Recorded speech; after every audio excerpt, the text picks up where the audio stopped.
No debates, no speculation, just the info you need. That's your KBLA Sports Minute. I'm Ray Richardson on KBLA Talk 1580.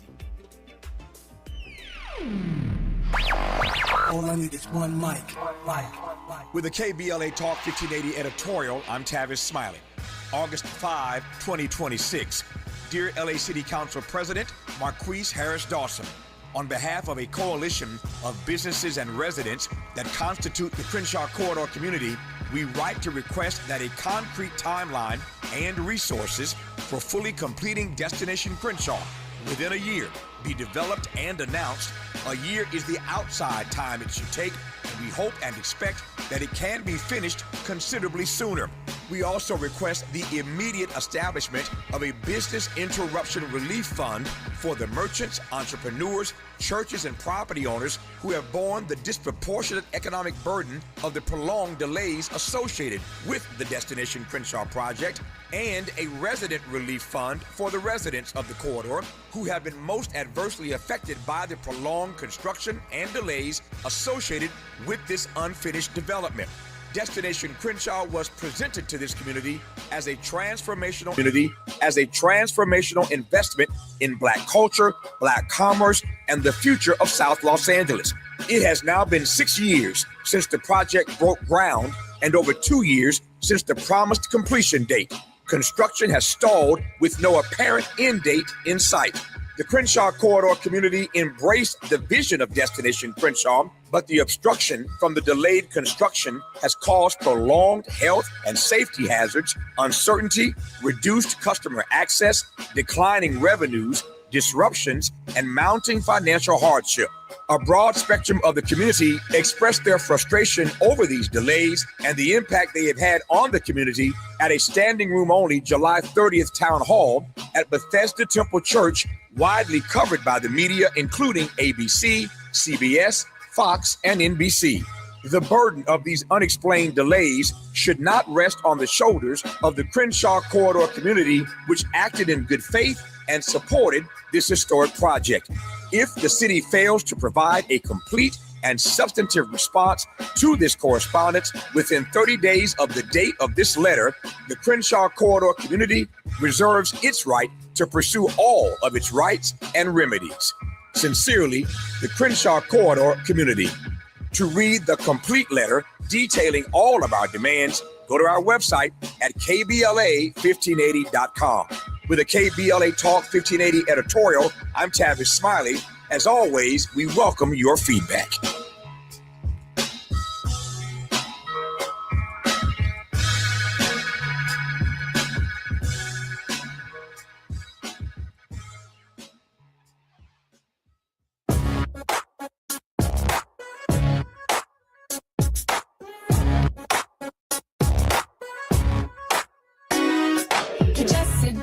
Junior show. The Jesse Jackson Junior show. The Jesse Jackson Junior show. Junior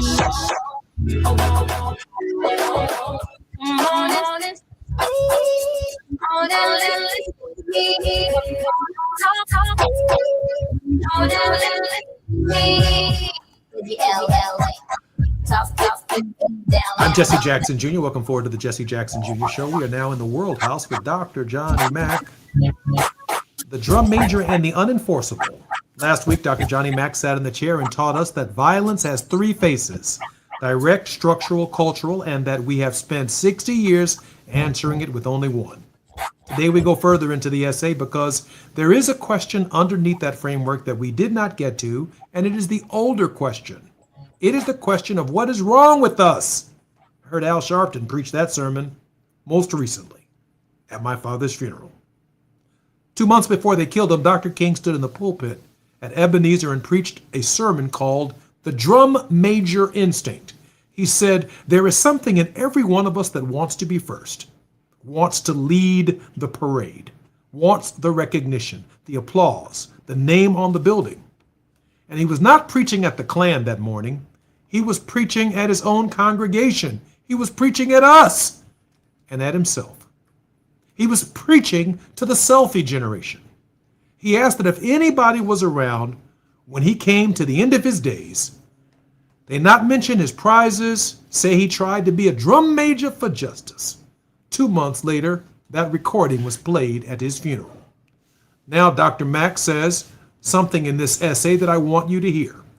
He sets King's drum major instinct alongside a Greek word the political scientists use called thymos, the craving for recognition, and its extreme form, megalothymia, the hunger to be recognized as superior, as privileged, as above.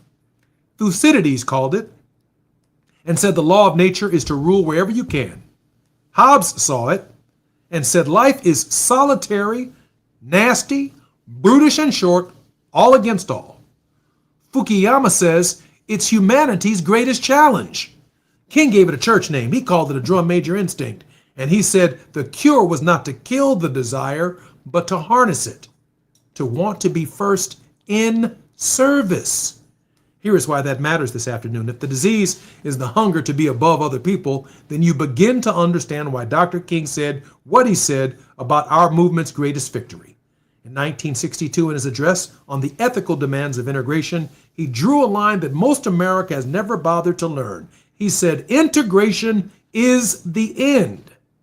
Desegregation is the only means available.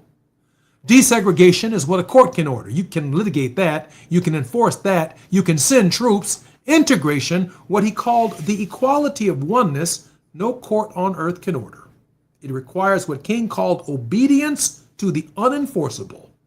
And the nation that has spent 60 years congratulating itself on the means while never arriving at the end is a nation that mistook the courthouse for the kingdom. Which brings us back to April and to the Calais decision. Because when the Supreme Court raised the bar on Section 2 so high that Justice Kagan said it leaves the statute all but dead letter, what we lost was an enforceable mechanism. We lost a piece of the means. And the question I want to put to my guest is whether we ever built the end, Dr. King's three values, human worth, freedom, solidarity, or this essay renders them dignity, liberty, and solidarity. Were never written into any statute. They cannot be. They are, in his phrase, ethical demands that we as a people owe each other when nobody is enforcing anything. I see that so relevant when I think about Tavis and this Destination Crenshaw because you know what, LA? We have a black mayor. We have black city council persons. But the editorial that he delivers here at KBLA and the town hall meeting that we had the other day said something else. That we are not delivering for our people. So what do you do when the enforceable is dismantled and the unenforceable was never finished? That is the conversation I'm going to be having with Johnny Mack. Johnny holds a doctorate from George Mason University. His essay, A Methodological of Nonviolence. He's a friend of this program, and he is one of the very few people who reads Dr. King as a builder rather than a memory.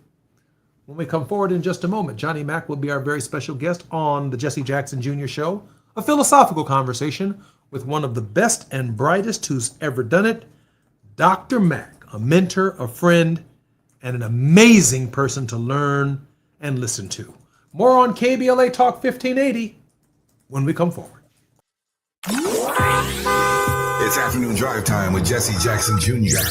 Only on KBLA Talk 1580. The KBLA 1580 app puts the realest conversations right in your pocket. Stream live wherever you are in the world. No static. No searching the dial. A crystal clear connection 24/7, exactly when you want it. We recommend that you keep automatic updates enabled. Set it and forget it.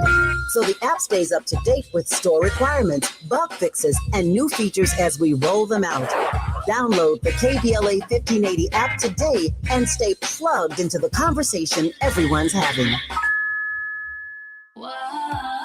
I love a girls' weekend, but my moderate to severe plaque psoriasis can sometimes take me out of the moment. Now I'm all in with clearer skin, thanks to Skyrizi, risankizumab Riza, a prescription-only injection for adults who are candidates for systemic or phototherapy. You can usually find me in the kitchen, but my active psoriatic arthritis can limit me at times. Now I'm still in the mix with Skyrizi to treat my joint symptoms. With Skyrizi, most people with plaque psoriasis saw 90% clearer skin when measured from head to toe at 4 months. Or if you're an adult with active psoriatic arthritis, Skyrizi helps you move with less joint pain, stiffness, swelling, and fatigue. Don't use if allergic to Skyrizi. Serious allergic reactions, increased infections, or lower ability to fight them may occur. Before treatment, get checked for infections and tuberculosis. Tell your doctor about any flu-like symptoms or vaccines. There's nothing like clearer skin. There's nothing like better movement, and that means everything. Ask your doctor about Skyrizi. Visit skyrizi.com or call 1-866-SKYRIZI to learn more.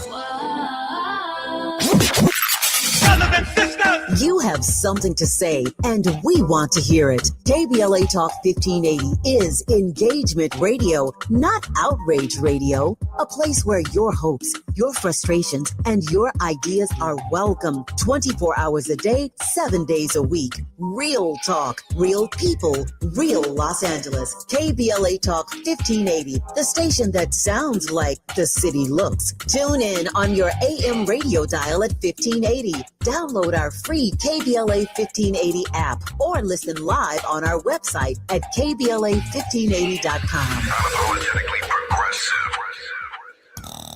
Now back to more of Jesse Jackson Jr. on KBLA Talk 1580. The Jesse Jackson Jr. Show.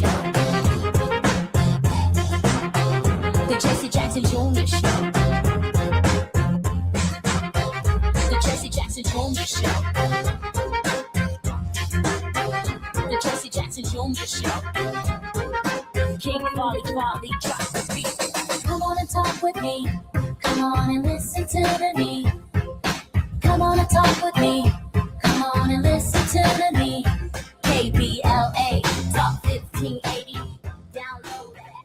I'm Jesse Jackson Jr. Welcome forward to the Jesse Jackson Jr. Show. In this hour, we are in the World House with Johnny Mack, social entrepreneur and scholar practitioner. Dr. Mack's research includes extensive study of Martin Luther King Jr.'s logic of nonviolence and the civil rights movement. Hi, Johnny. Welcome forward to the show. Jesse, great to be here. Johnny, I titled today's show Part 2, The Drum Major and the Unenforceable. You put King's drum major instinct next to Thucydides and Hobbes. Is the hunger to be above other people fixable, or is it only manageable? Johnny? Oh, I'm sorry, Jesse. Yes. So the question, that's a question to me. I apologize for not putting that question mark there. Hey, Jesse, of course. Anything, if we have the will and the desire, we can do. The question is, do we have the will? Do we have the desire? Do we have the determination? What drives us? What are the underlying values, Jesse, that guide and direct the choices that we make? And really, that's what the metalogic of nonviolence is all about. And I believe what King's thought about nonviolence and restructuring the social edifice is all about. So Johnny, Dr. King said, don't kill the desire, harness it towards service. Mm-hmm. And I guess I could put in this modern era, every social media influence in the desire to have more followers, more subscribers, to be AO1 number one on their show, to have the most podcasts and downloads. They take more selfies. Some people lead with their nose. Some people lead with their behind when they take their selfies. It wasn't made that way, but that's the way it kind of pans out.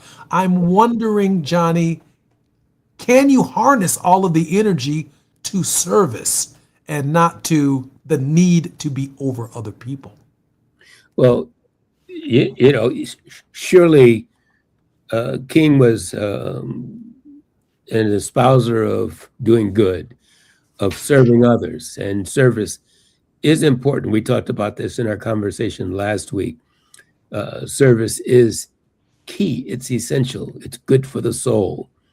But it is not service alone. We cannot service our way to the promised land. So I don't think that was King's argument when it comes to service. King also understood that we live in a very competitive society, a society driven by greed, a society driven by bigotry.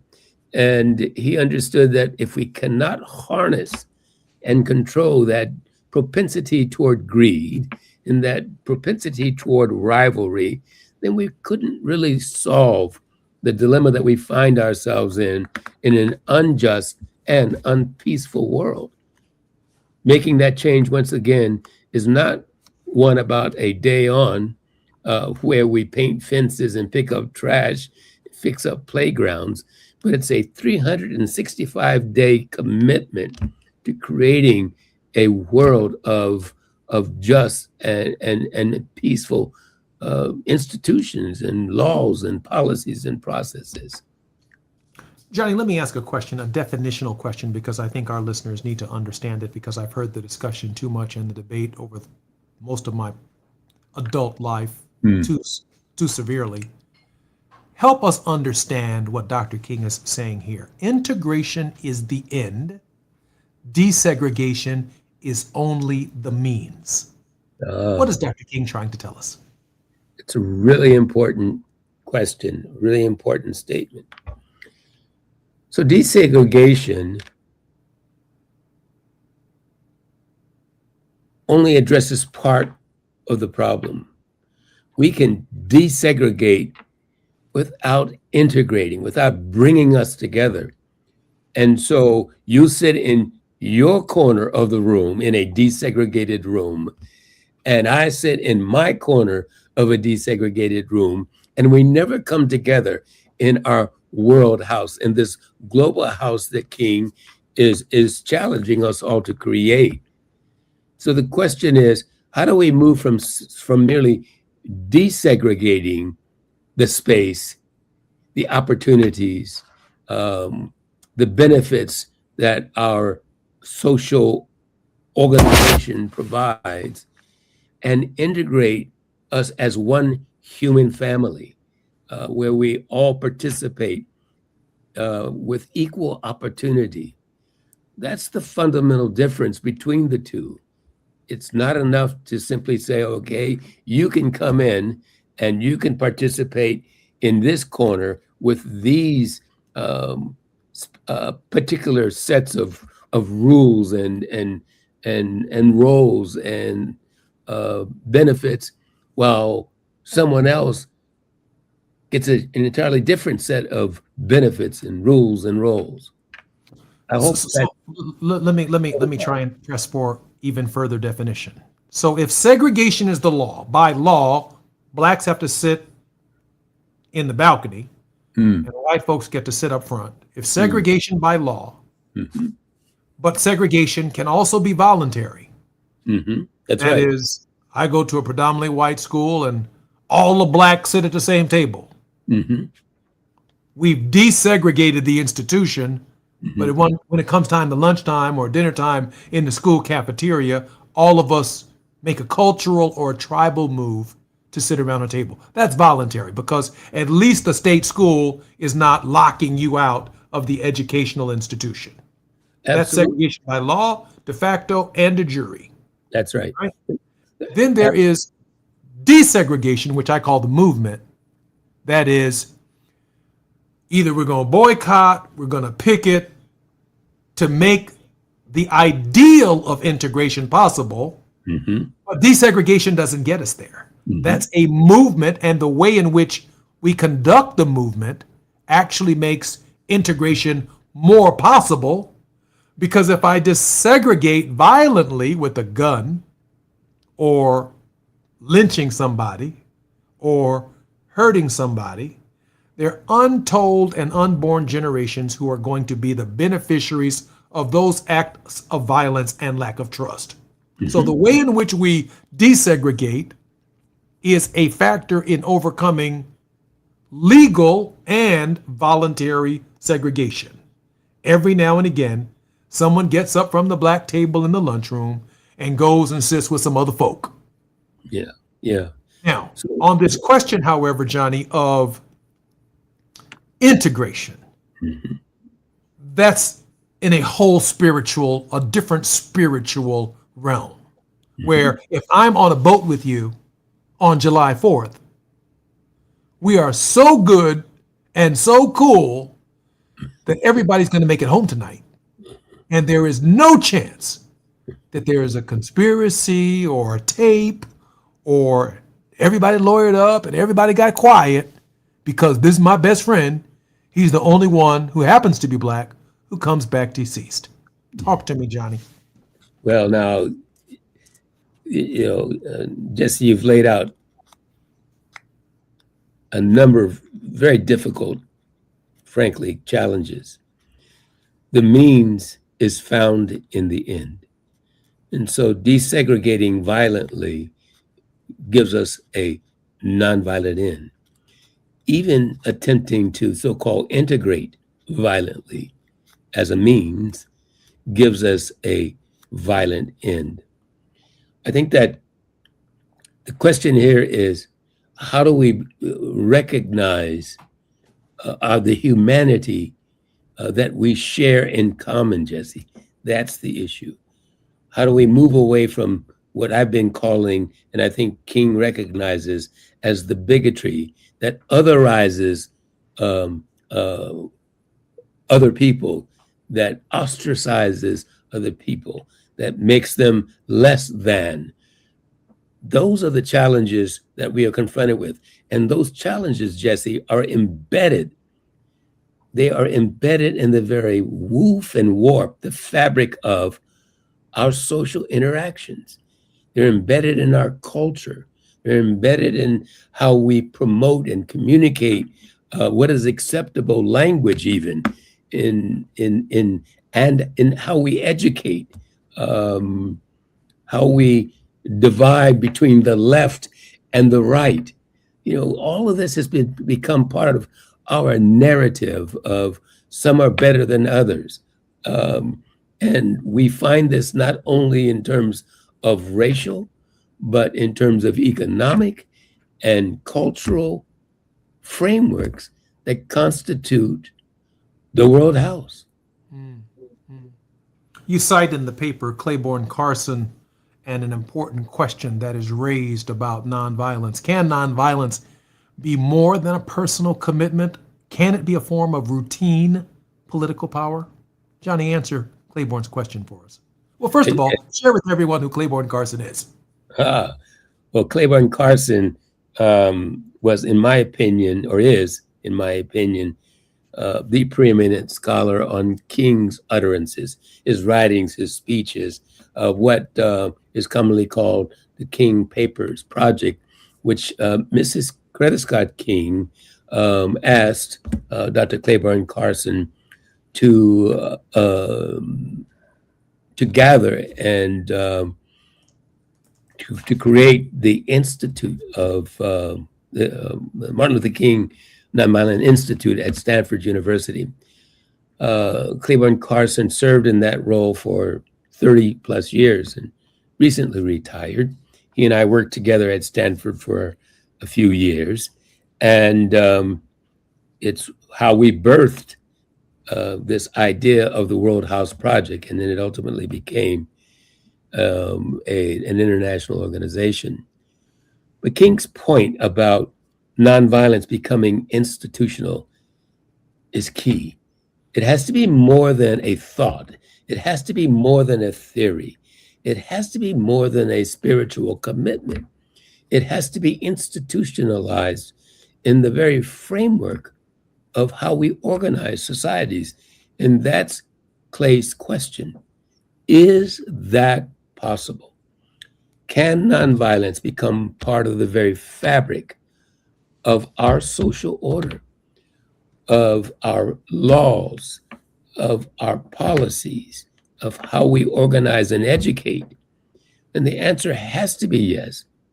And Jesse, the reason it has to be yes is because violence has already been, or has already demonstrated that such values can be institutionalized. We should discuss that as well.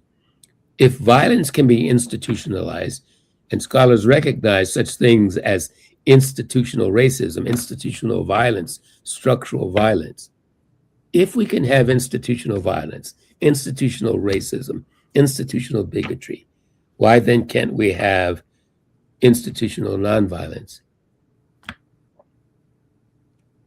Well, I'd like you to answer that question. Why can't we have institutional nonviolence? Indeed, we can. That is the very point. And that's the very thing that King was calling for when he called for a revolution of values. King believed that if we can embrace violent values of bigotry and rivalry and greed or cupidity, we can also embrace nonviolent values of dignity and liberty and building a beloved community. It's a matter of Johnny, let me say this. We are nonviolent. I'm going to be devil's advocate here. We've been nonviolent and are being nonviolent in the midst of some of the greatest challenges that our community and our country have ever faced. Now, there's many a folk who tired of being sick and tired, like me and Fannie Lou Hamer, on this question. Now, we're the only people behaving civilized in this environment. And okay, I've got it. More than a tactic, a spirit, a flow, a swagger, all that is what it means to do right and hold true to our values. But Johnny, this ain't stopping the aggressive nature of this man right now at this hour and what he is doing deliberately to our history, to our culture, to our people, and to his approach. I used in the last hour with my brother Atiba, who says that, we need to be more American and less racial labels. I said, well, it doesn't get much more American than CQ Brown. I mean, this Negro has been spot shining and spit shining his shoes for 60 years. 4 stars on both shoulders. No, stands erect. Doesn't get much. Salutes. Chairman of the Joint Chiefs of Staff. It doesn't get much more American than CQ Brown. They fired him with a white dude who's less competent, Pete Hegseth. Come on now, Johnny. We're on the receiving end of overt actions that no matter how kind, how nonviolent, how structurally appropriate our approach to movement and human rights are, we are just in a system right now that seeks to deny us our existence. Johnny? I see, Jesse, that we have to wrap to the break. You see the time is running out, don't you, Johnny? Yeah, I thought you did. I really want to respond to that, and the time is about to go. Okay, we're going to do that. On the other side. We're going to do that right now on the other side. I'm Jesse Jackson Jr. You're listening to the Jesse Jackson Jr. Show on KBLA Talk 1580. We're breaking it down with Johnny Mack. More on KBLA Talk 1580 when we come forward. It's afternoon drive time with Jesse Jackson Jr. Only on KBLA Talk 1580.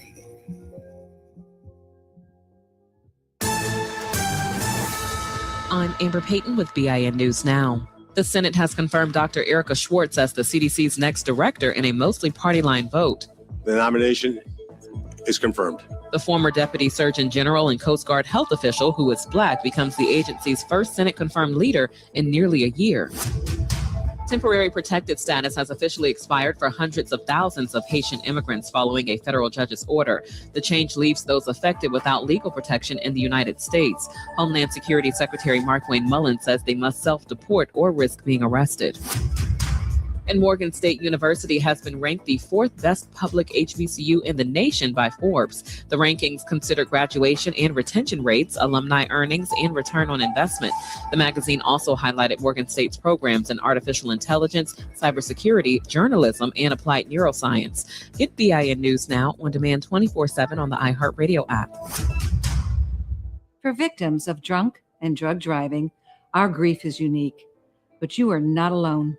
You always have a place at MAD. Call our 24-hour victim helpline at 877-MAD-HELP or visit mad.org. This is the KBLA Sports Minute with Ray Richardson.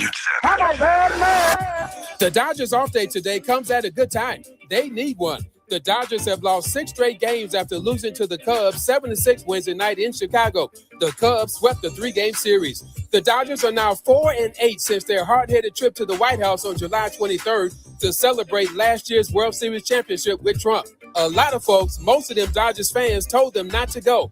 Now look what's happening. 2 weeks ago, the Dodgers had the best record in Major League Baseball. Today, that distinction belongs to the Milwaukee Brewers. Milwaukee is 2.5 games up on the Dodgers. The best record at the end of the regular season has some value. It gives a team home field advantage throughout the playoffs and World Series. We're 2 months away from the end of the regular season, but the Dodgers need to get things in order. No debates, no speculation, just the info you need. That's your KBLA Sports Minute. I'm Ray Richardson on KBLA Talk 1580.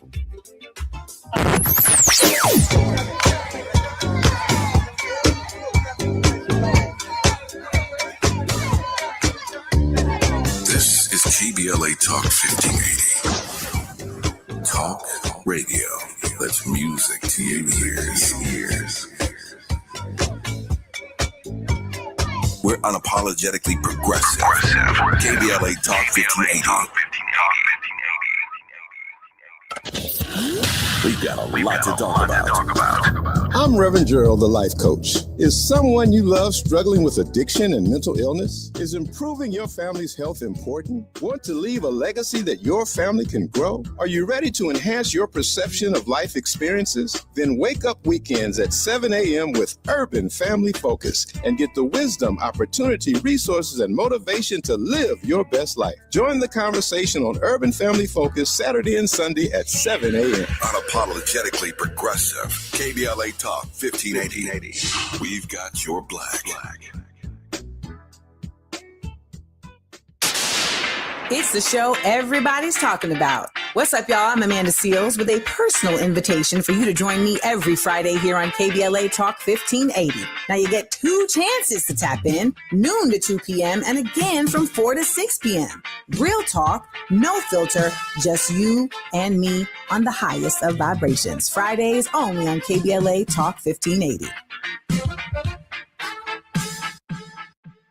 Are you drowning in IRS tax debt? With Civic Tax Relief, they were able to save me upwards of $80,000 that I would have had to pay had I not reached out to them. Get ready for a toll-free hotline. Take advantage of new IRS tax forgiveness programs that may protect you from IRS collection agencies. I owe the IRS $37,000. They have the power to garnish your wages, put liens on your property, and levy your bank account. Civic Tax Relief can help protect you from the IRS. Civic Tax Relief basically represented me against the IRS. By the time everything was completed, I didn't know the IRS anything. Find out about the Fresh Start program that is now available through Civic Tax Relief. Civic Tax Relief's special tax hotline can help you discover all the relief programs available for free. I would recommend anyone who has a tax problem to contact Civic Tax Relief. Just call 800-285-3500, 800-285-3500. Don't wait. Call now. 800-285-3500, 800-285-3500. Just in case you missed our Procrastination Crenshaw Town Hall. Literally right in front of our doorsteps the last 2 to 3 years, we have been interrupted by this nightmare of a project called Destination Crenshaw. The desire was partnership at the onset, but we've seen broken promise after broken promise. We've seen our parishioners impacted. We've seen our peers and our local neighbors impacted directly by this. We've seen the crippling of the Crenshaw economy as a result of this project starting and then ultimately walking away. And we're not going to just lay down. We're not going to just, amen, pretend like nothing's happening on our doorsteps. And tonight I want to get out of the way because I want to hear from you. I can stand there as a pastor and tell you how many times we've been interrupted from our flow of worship, how it's impacted our ability to provide services to our community, how the blight and how the construction derailment has hindered our ability to amply run our food pantry programs, to offer summer camp programs for our young people, how the construction impacts just our ability to be able to come to church in part. I can go on about how it's interrupted just our day-to-day operations and being able to accommodate the needs of our community. Making sure they stick to the truth. We're KBLA, Talk 1580. You're listening to Jesse Jackson Jr. on KBLA Talk 1580. The Jesse Jackson Jr. Show. The Jesse Jackson Jr. Show. The Jesse Jackson Jr. Show. Jackson Jr. Show. King Volley, drop the beat. Come on and talk with me. Come on and listen to me. Come on and talk to me. Come on and listen to me.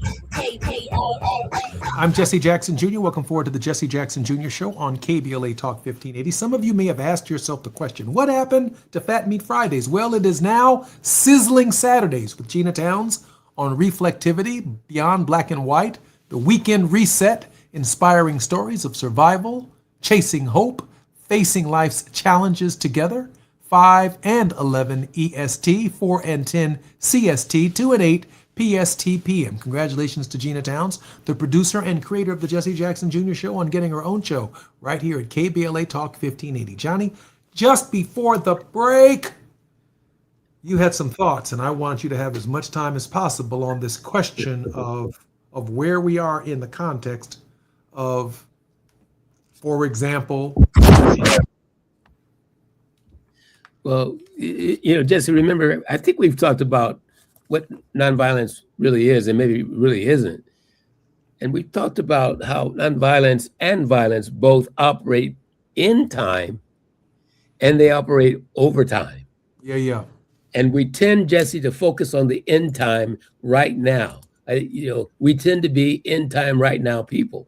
And if it doesn't happen right now in this time, then we lose interest, we lose focus, we lose the discipline necessary to create the environment and the frameworks that are necessary to sustain a nonviolent society.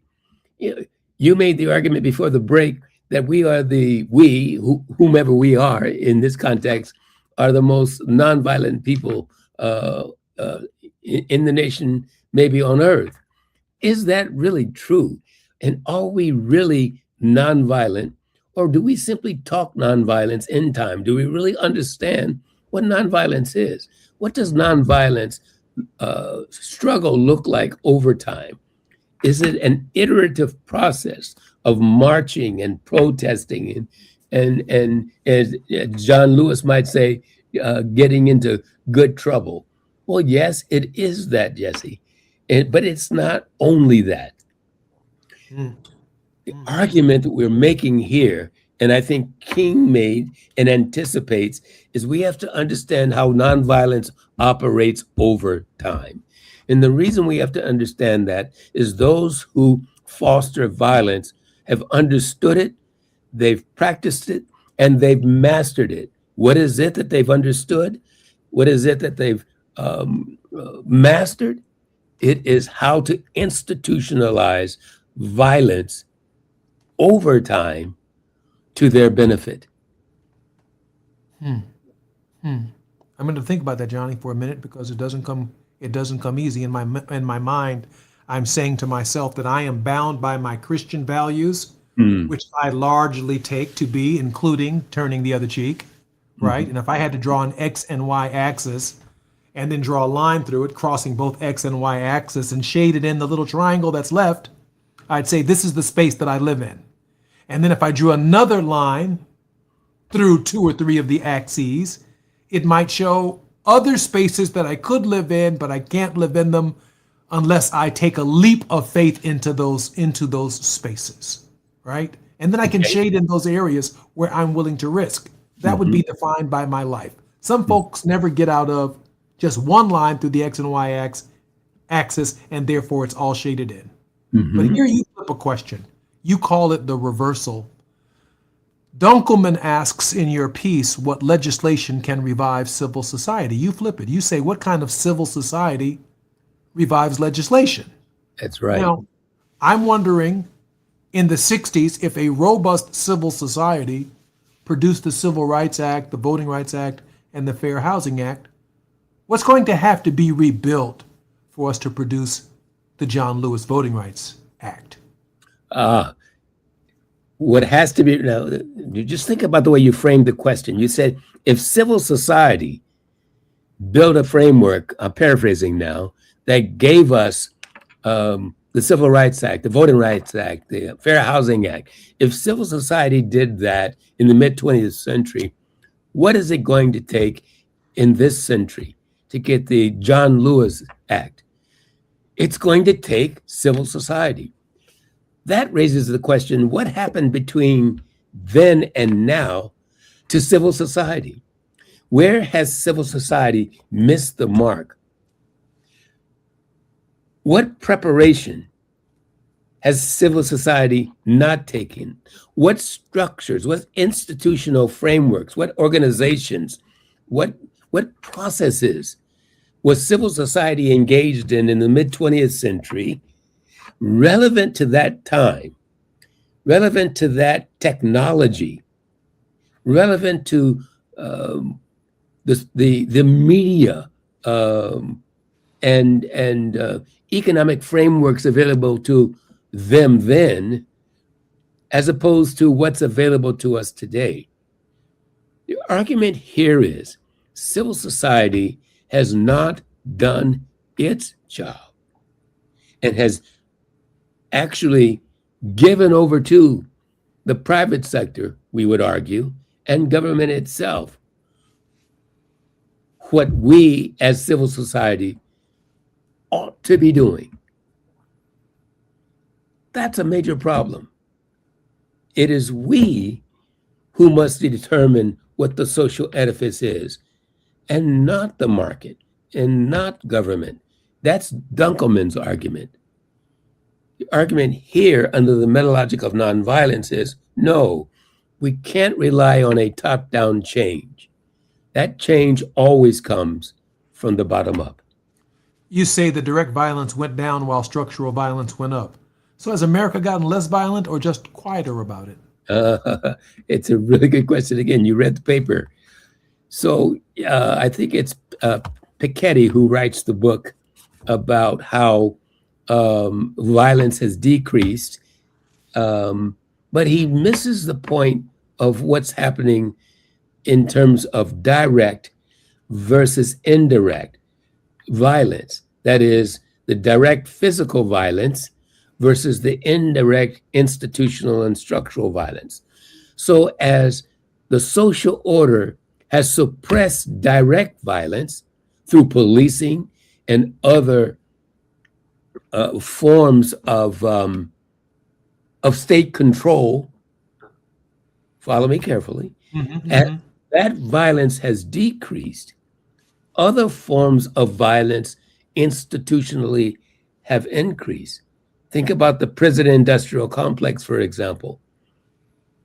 Think about, dare I say it, the acts that have now created a border patrol, the acts that have created new forms of policing that control how we interact and engage with each other, reducing physical violence, but increasing the structural and institutional violence. On the one hand, it makes the small privileged more comfortable, but making those less privileged in that larger segment of the society less comfortable. Johnny Mack is one of the advisors of Reverend Al Sharpton, not only on domestic issues, but also on international issues. He was also very close, a confidant of my father, the Reverend Jesse Jackson, and his opinion matters. It matters in these spaces because some of the men that we see in front of the microphone, some of the women that we see in front of the microphone are largely inspired by very deep and profound conversations that help direct where we're going and where we are. And I can only share with you all that I am greatly privileged and honored that Dr. Johnny Mack is a regular contributor to the Jesse Jackson Jr. Show right here at KBLA Talk 1580. More when we come forward on KBLA Talk 1580 with Johnny Mack when we come forward. While you're stuck in traffic, we can at least bring you up to speed on the news of the day. You're listening to Jesse Jackson Jr. only on KBLA Talk 1580.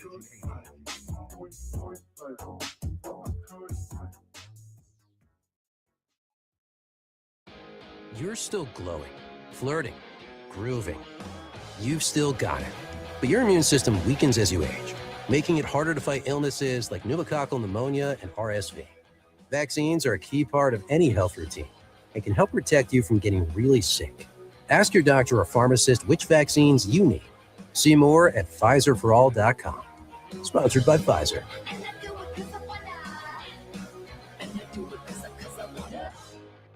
This is the story of the one. As a maintenance engineer at a beverage manufacturing plant, he starts his day knowing every line is ready to run because Grainger delivers the industrial-grade products he needs to keep mixers, conveyors, and packaging equipment moving. With Grainger's vast selection of bearings, belts, and motors, he keeps operations running smoothly, so nothing grinds to a halt. Call 1-800-GRAINGER, click Grainger.com, or just stop by. Grainger, for the ones who get it done.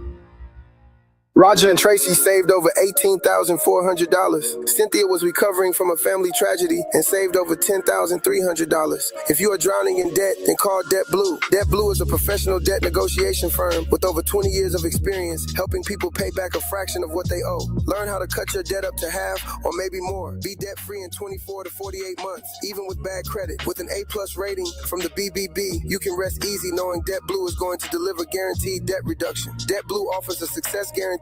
You pay nothing unless your debt is reduced or completely resolved. That's right. You save money or it's free. Call now for significant debt relief and a free consultation. 800-200-8879. That's 800-200-8879. You don't have to declare bankruptcy. This program works if you owe $10,000, $20,000, or even $100,000 in debt. Call for your free consultation today. 800-200-8879. That's 800-200-8879. KBLA Talk 1580. We've got a lot to talk about. KBLA Talk 1580, connecting you with services and solutions. The Michael's Daughter Foundation is dedicated to inspiring youth and resilience through storytelling, arts, filmmaking, and enrichment programs for youth and families in under-resourced communities and system-impacted individuals. The Michael's Daughter Foundation is a 501c3 nonprofit providing free and low-cost arts programs to youth and families from under-resourced communities, both system-impacted youth and those affected by the incarceration of a loved one. 1 in 43 children in America have a parent incarcerated. 70% of those children are expected to end up in prison. Through filmmaking, animation, theater, and writing, they help young people express themselves, build confidence, and imagine new possibilities. Beyond the arts, they offer financial literacy workshops, emergency support, and scholarships. Because thriving takes more than talent, it takes access. To learn more about the impact of Michael Daughters Foundation and how you can be a part of the movement, please visit their website, michaelsdaughterfoundation.com. This is a community call to action from KBLA Talk 1580. KBLA Talk 1580. We've got a lot to talk about. Tired of being locked out of job opportunities and shut down by systemic racism? KBLA Talk 1580 stands with you in fighting for the rights of black workers, and we don't black down. The Los Angeles Black Workers Center is a dynamic alliance of workers, organized labor, community-based organizations, clergy, students, and scholars working collectively to improve the position of the black working class. The LA Black Workers Center takes a comprehensive approach to addressing the black jobs crisis. Their programs promote access to quality jobs, racial equity in hiring and retention, discrimination-free job sites, and they prepare black workers for employment in high-wage career track jobs. The LA Black Workers Center supports workers who need help protecting their rights on the job. They give workers access to quality jobs and remove systemic barriers to employment. And they are advocating for a fair deal for black workers in the new Los Angeles City Charter. To sign up for free career readiness training, get involved in organizing, or learn about union apprenticeship programs and trade registries, please visit lablackworkercenter.org. That's lablackworkercenter.org. Together, we can beat the black jobs crisis and build a more equitable Los Angeles. This is a community call to action from KBLA Talk 1580.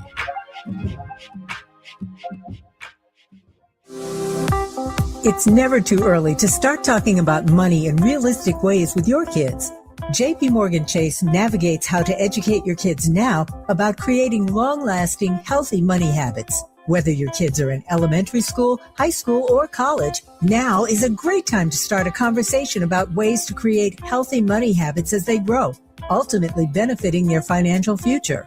Talking about money in a realistic way to support your kids' lifestyle and dreams, your first banking account geared towards high school or college. It's never too early. Explaining the basics, what you earn and what you spend, building financial confidence starts with getting organized. Learning and practicing vital money skills now will stay with them for life. tools they will have to stay on top of their finances and achieve their goals. This segment is sponsored by JP Morgan Chase.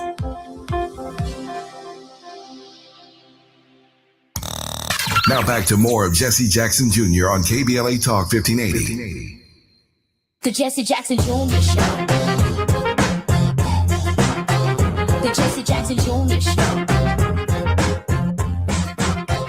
The Jesse Jackson Jr. Show. The Jesse Jackson Jr. Show. King Volley, drop the beat. Come on and talk with me. Come on and listen to me. Come on and talk with me. Come on and listen to me. KBLA. I'm Jesse Jackson Jr. Welcome forward to the Jesse Jackson Jr. Show on KBLA Talk 1580. We're in the World House with Dr. Johnny Mack. We'll be with Johnny in just 1 second. Sizzling Saturdays, Reflectivity Beyond Black and White with Gina Towns, courageous testimonies, inspiring stories of survival, chasing hope, facing life's challenges together, 5 and 11 EST, 4 and 10 CST, and 2 and 8 PST PM this coming Saturday, the inauguration of Sizzlin' Saturday with Gina Towns. We're very grateful to the creator and the producer of the Jesse Jackson Jr. Show. Gina, congratulations once again. She gives me the thumbs up. Johnny, welcome forward to the show. Good to be here, Jesse.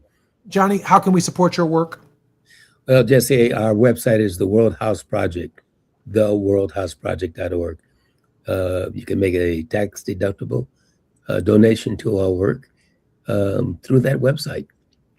Johnny, you say that direct violence went down while structural violence went up. So has America gotten violent or just quieter about it?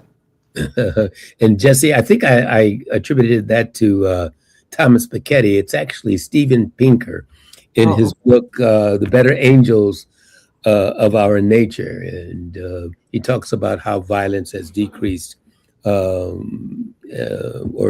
declined. But he fails to mention that is direct violence. And his focus is, to his credit, it's not on structural violence. He's talking about direct physical violence. But when one looks at structural violence, institutional violence, it has increased, as we find with 0.1% of people owning the majority of the income and wealth of our nation and around the globe. That compression or accumulation of wealth and power in the hands of the privileged few has grown even greater than was experienced more than a century ago, when we had the same growth in technology. I think that was called what was the age called? It'll come to me in a second, Jesse, but we are in a new age where new technologies are allowing the privileged few to accumulate and concentrate the wealth of the nation and creating that structural violence that King talked about, and we seek to address in our new approach, if I can call it that, of nonviolence in this century. Johnny, I want to ask you this question, and then I have a thought of my own that I'd like to share. The human question. Where does an ordinary listener practice this? Where? Not how. Where do they practice it? They practice it, Jesse, in their everyday, ordinary lives. They practice it individually, personally, with themselves. They practice it in their family life. They practice it in their community. They practice it in their church. They practice it on their job, and they practice it every time they go to the voting booth. It is not so much a way of life per se. That's not what we're arguing. It's a commitment to a fundamental framework of values. And those values are generative. That is, they generate action. It's a commitment to a fundamental set of values that one practices, again, with themselves. I respect my own personal dignity and worth, and I insist that others respect that dignity and worth and liberty. And I contribute to my community. I've got 4 minutes, maybe 3.5, to break down everything that I've heard and how I define it from my teacher and mentor, Johnny Mack. Chapter 7 of his book. That's too much. Substance of Things Hoped For. Dr. Samuel DeWitt Proctor titles the paragraph or titles the chapter America's Moral Parenthesis. America's moral parenthesis refers to a temporary period in which the United States is seen to suspend, compromise, or bypass its fundamental democratic values and ethical standards. The phrase is most frequently used to critique moments when political, economic, or military actions conflict with America's historical identity as a champion of global human rights and global liberty. This is what a moral parenthesis is. When the values we say we hold get set aside, here's the parenthesis, bracketed off, put on pause, while we tell ourselves it's temporary. And here's the way out. Samuel DeWitt Proctor believed equality was still possible, but he believed something else first had to happen. We always, every single day in our lives, as Dr. Mack just said, we have to identify and define what he called the optimum human condition with all of the dignity, the full dignity that it absolutely requires for every person in plain terms, and then call everyone, not just some of us, to embrace it. Identify first the optimum human condition. We want to live together at peace, in harmony, under a standard and a set of rules that are agreed to by everybody. The optimum human condition, equality for all, an opportunity for all, a chance to provide for our families for all, for our children to do better than we did in our own lifetimes. An improvement, not going backwards, but going forwards, and going forward together. How do we get there? First, by recognizing that equality is possible. 2, by identifying in every circumstance in life, from the classroom to the elevator to the taxi cab to the Uber, the optimum human condition that we have to live together. And then ultimately, in the final analysis, KBLA Talk 1580 on the 405, the 101, the 5, the 10, the 118, and the 10, we have to call everyone to embrace it. And that requires courage. I'm Jesse Jackson Jr. You're listening to Jesse Jackson Jr. Show on KBLA Talk 1580. Dr. Mack, thank you for joining me. Good to be here, Jesse. Thank you. Looking forward to seeing you next week on KBLA. More when we come forward. KBLA East Santa Monica.